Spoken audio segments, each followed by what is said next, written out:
دوستو اللہ تعالیٰ نے ہمیں پوری عمر دی ہے اور اس پوری عمر میں اللہ تعالیٰ نے ہمیں 8 سوال تیار کرنے کا کہا ہے کہ جب میرے پاس آؤ تو ان 8 سوالوں کے جواب لے کر آنا۔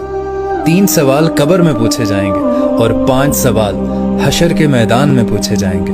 3 سوال جو قبر میں پوچھے جائیں گے کہ بتا تیرا رب کون ہے، بتا تیرا دین کیا ہے، بتا کہ تیرا نبی کون ہے، اور 5 سوال جو محشر میں پوچھے جائیں گے، حشر کے میدان میں پوچھے جائیں گے، وہ یہ ہیں کہ بتا اپنی عمر کہاں گزاری، بتا اپنی جوانی کن کاموں میں گزاری، بتا مال کہاں سے آیا، یہ بھی بتا کہ مال خرچ کہاں کیا، اور یہ بھی بتا کہ اپنے علم پر کیا تو نے عمل کیا۔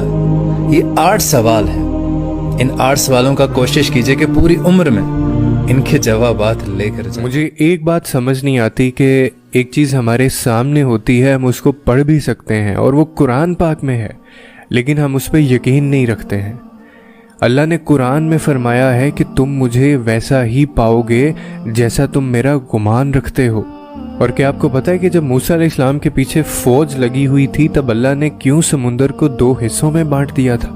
اور آپ اس چیز سے بھی واقف ہیں کہ انہوں نے یوسف علیہ السلام کو بھی کنویں میں پالا، اور آپ یہ بھی جانتے ہوں گے کہ اس نے حضرت ہاجرہ کو صحرا کے درمیان میں زمزم کیوں دیا، اور کیوں اس نے حضرت یونس کو بھی مچھلی کے پیٹ میں محفوظ رکھا، اور کیوں اس نے زکریا کو عمر کے آخری حصے میں بھی پہلی اولاد سے نوازا۔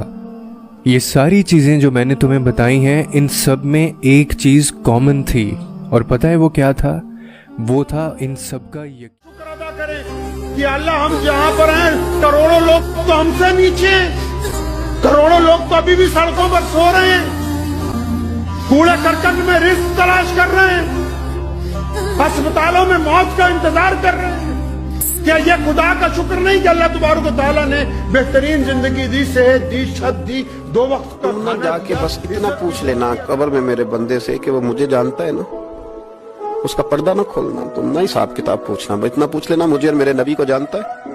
اگر وہ کہے جانتا ہوں تو پھر آنے دینا، میدان محشر میں خود پوچھ لوں گا۔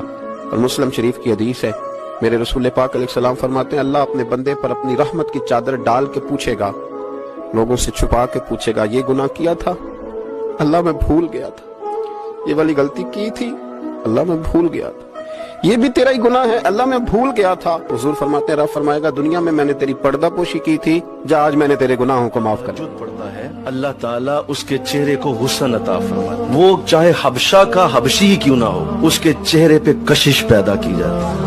پھر فرمایا جو تہجد پڑھتا ہے اللہ اسے کبھی محتاج نہیں ہونے دے گا۔ 3 نمبر پہ فرمایا اللہ جو تہجد پڑھنے والا ہوتا ہے اس کو بڑھاپے کے آثار سے محفوظ رکھتا ہے، اس کی کمر کبھی ٹیڑھی نہیں ہوتی۔ اور 4 نمبر پہ فرمایا تہجد پڑھنے والا جب مرے گا تو اللہ اس کو ایمان پہ موت عطا فرمائے۔